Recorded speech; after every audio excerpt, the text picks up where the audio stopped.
So,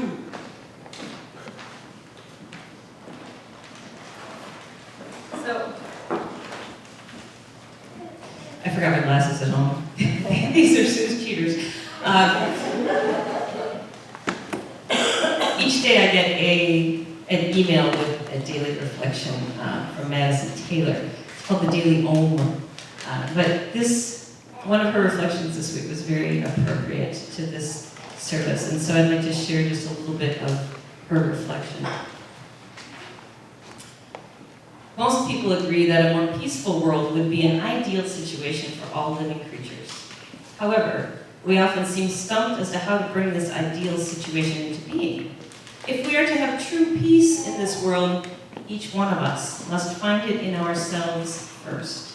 If we don't like ourselves, for example, well, we probably won't like those around us. If we are in a constant state of inner conflict, then we will probably manifest conflict in the world. If we have fighting within our families, there can be no peace in the world. We must shine the light of inquiry on our internal struggles, because this is the only place we can really create change.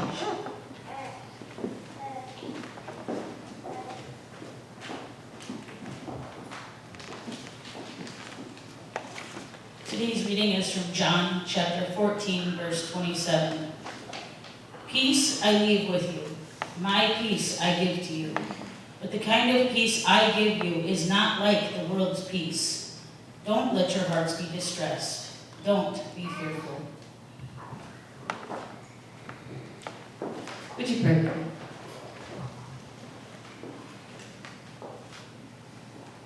Holy One, ground us and center us in the peace that you provide. And may the words of my mouth and the meditations of each of our hearts be filled with your grace and your wisdom. Amen. So let's begin by looking at the scripture for just a moment. Really short, sweet, to the point. Jesus is sort of giving his final speeches to the disciples and saying, when I'm gone, my peace I will leave to you. My peace I give you. But the kind of peace I give is not the peace that the world has to offer.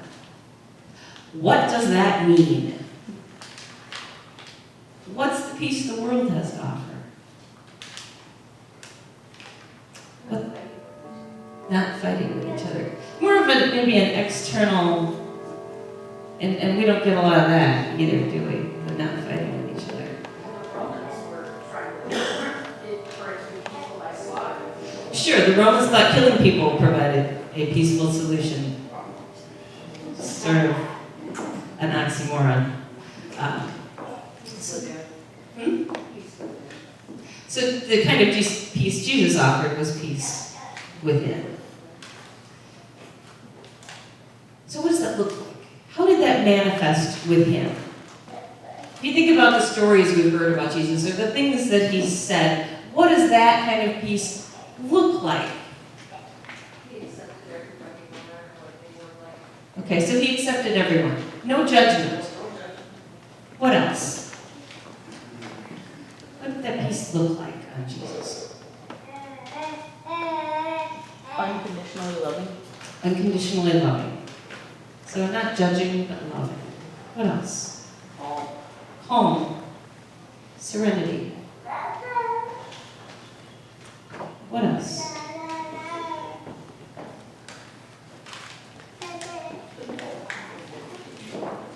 He had a knowing that came from that place. I guess I would add a centeredness, a groundedness, a trust in the divine. He didn't look for validation for himself from the outside world. He wasn't critical and condemning. He didn't get sucked into anybody else's drama.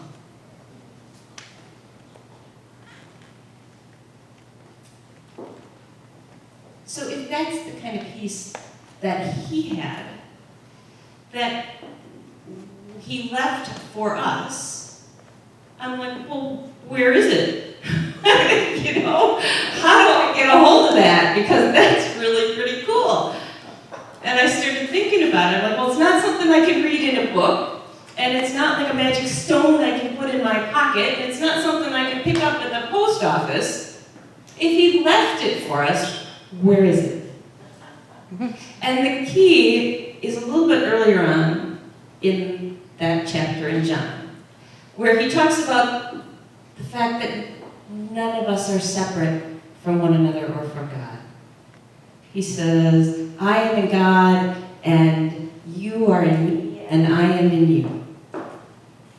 So, by logical extension, that means that we are also in God, and God is in us. And so, if we're all intertwined in a spiritual way, that means that the peace that Jesus had is already within us. It's in us, ready for the taking.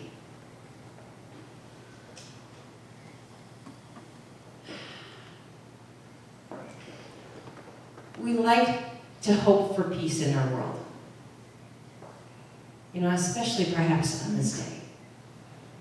Peace from the fighting and the violence and the greed and the pain and the suffering and the oppression that seems so prevalent in this world today. But the truth is that until each person finds a place of peace within, it's not going to fully come to fruition in our world. You know, Madison Taylor says, we've got to look within. You know, if I don't like myself, then I'm very easily going to be critical of others because I'm critical of myself. That's how I operate, how I see myself, how I see others. If I'm in conflict inside, then that stress and that tension that I'm feeling inside is going to manifest itself outside of me in conflict with other people. You know, we know this to be true, and I see some of you nodding. So, you know, this is true. If we have conflict in our families, that just continues to spread and spread in our world. So we have to start by looking within at our own inner struggles and seek healing for ourselves. Seek a place of wholeness and health so that we can bring a whole person out into the world and try and create a more peaceful world. You know, it's sort of easy to look at this and say, okay, but I know that Sharon is the cause of all of my lack of peace. Clearly, it's all Sharon's fault. It's really easy to blame losing our inner peace on somebody else or something else, isn't it? It is. Because, by golly, it seems like there's a whole lot of forces out there, or people out there, that take away my inner peace. Part of what Madison Taylor said was, the only place you can enact change is within yourself. So I want you to think about this for 10, 15 seconds of quiet. What are the top 3 things, people, situations, that take away your inner peace? What takes away your inner peace? Top 3.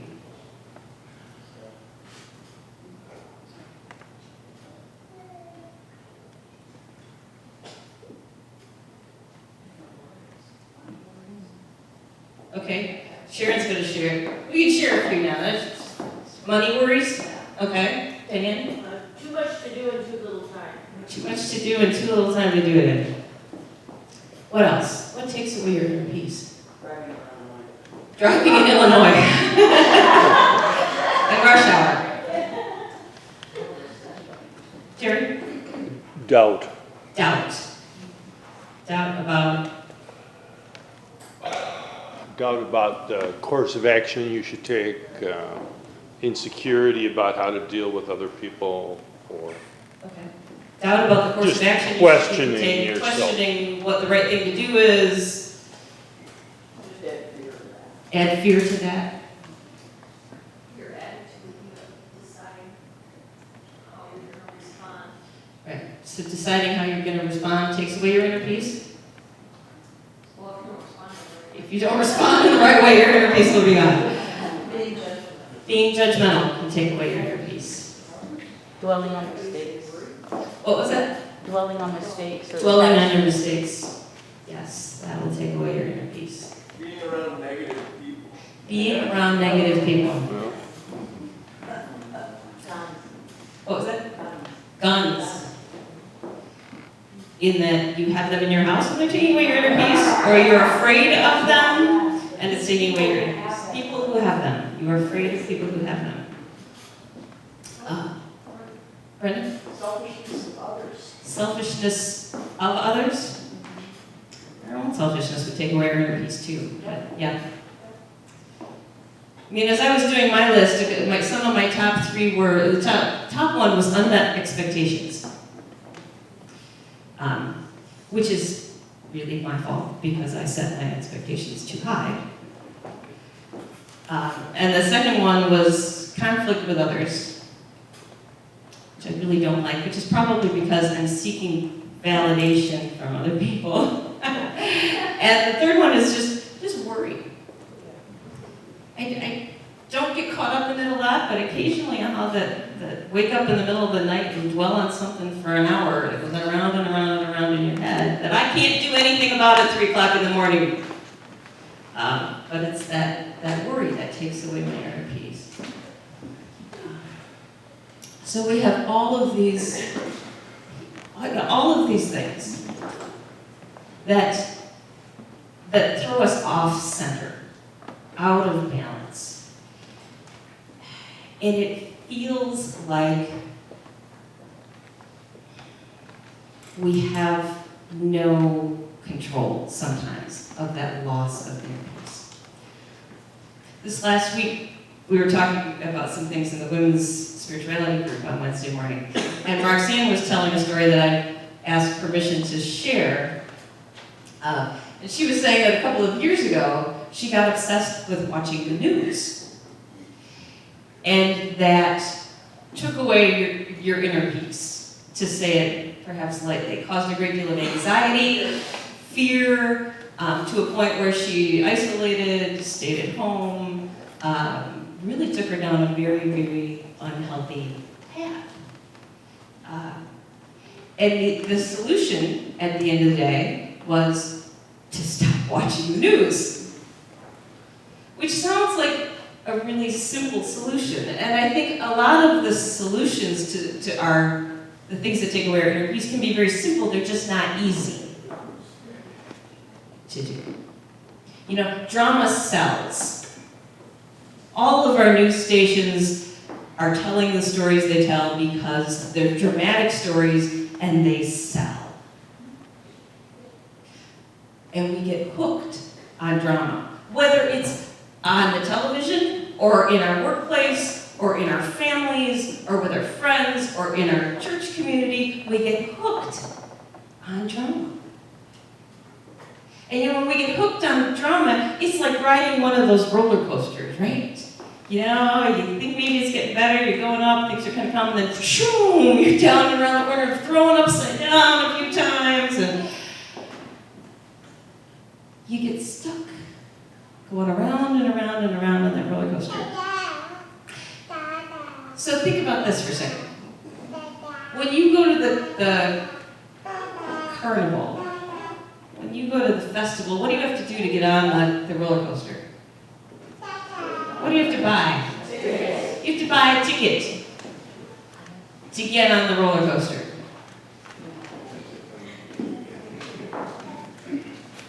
So the thing you need to know is that if you want to get on that drama roller coaster, go ahead, buy the ticket. And then you can go for a ride. But you have the choice as to whether you want to buy that ticket or not. For example, soul-sucking Sarah drains you of all of your energy and your happiness every time you talk to her. But when soul-sucking Sarah calls you on the phone, you have the choice to buy the ticket and answer the phone, or not. Now maybe you're up a creek because soul-sucking Sarah also happens to be your mother. And so in some ways you don't have a choice about talking to soul-sucking Sarah. But perhaps you have a choice about when you're going to talk to her. And so that phone rings and you go, oh, I don't have it in me right now to maintain my inner peace and talk to this person. And so you don't buy the ticket. You call when you feel like you have enough patience and calm to manage that conversation without completely losing your groove, your inner peace. And I know that tragedy happens, and that sometimes we are thrown into, an accident or an illness or a death or something, and it sort of swipes our inner peace out from under us like pulling out a rug. But we can get to a place where even in those situations, we choose how we're going to respond. And we can step back and choose to respond from a place that creates more inner peace than less. But I think it takes practice. It takes working on inner peace during all of the little moments before it starts to come easily in the bigger moments. As a Reiki practitioner, how many of you are familiar with Reiki and what it is? So Reiki is healing touch. It's channeling sort of universal energy or life force energy, the chi, if you will, or divine love, if you will, however you want to understand that. It's sort of channeling it into a person's chakras and trying to balance a person's energy to create more healing and more health within a person. So I'm a level 2 Reiki practitioner. And as part of that, they give you sort of Reiki principles that you're encouraged to practice on a daily basis, which are just for today, I will be grateful for my blessings. Just for today, I will not worry. Just for today, I will not be angry. Just for today, I will be kind to my neighbors and to the world. So it's saying, I can do this one day at a time, which is not dissimilar to, a lot of AA principles. But maybe we need to create our own just for todays. Just for today, I'm not talking to soul-sucking Sarah. Or just for today, I will not let soul-sucking Sarah take my peace. Just for today, I will not associate with those negative people. Or I will not let them make me negative. Just for today, I will not worry about whatever. Or I will not be angry at whoever. Just for today, I will not have road rage. Just for today. What? Just for 2 minutes.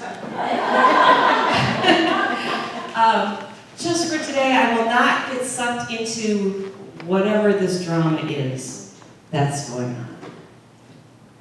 And so we practice. Just for today, I will turn off the news. And so we practice finding more and more inner peace so that when those tragedies and those difficult times do happen, we have a more level playing field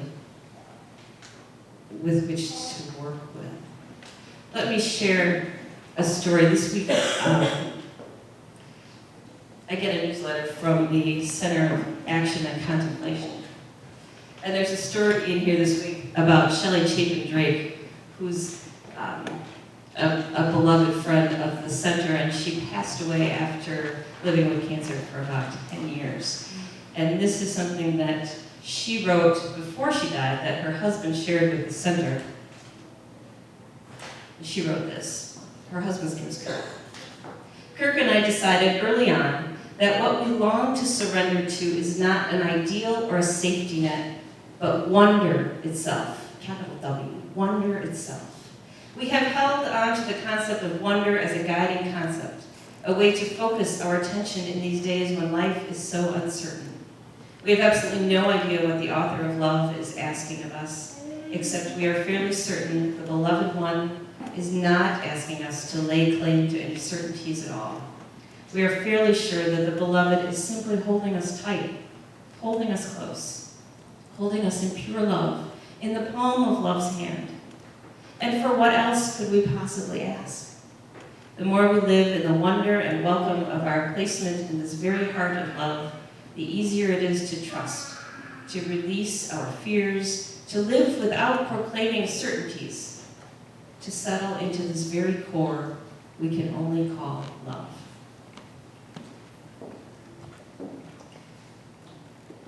She wrote that when she was dying of cancer. In a scary place, a painful place, a grieving place. And yet she's very clearly exemplifying someone who is operating out of a place of inner peace. And so she shows us that whatever happens, it is possible to choose how we respond. And it is possible to choose to respond from a place of calmness and groundedness and connection to the universe. And so, I want that for me. I want that for us. And what Jesus said was, it's in you. In case you were curious, I've given it to you, if you want to look at it that way. It's already there for the taking. Tap into it. Trust it. Buy a ticket to love and peace and wonder and trust instead of a ticket to the drama roller coaster. Just for today.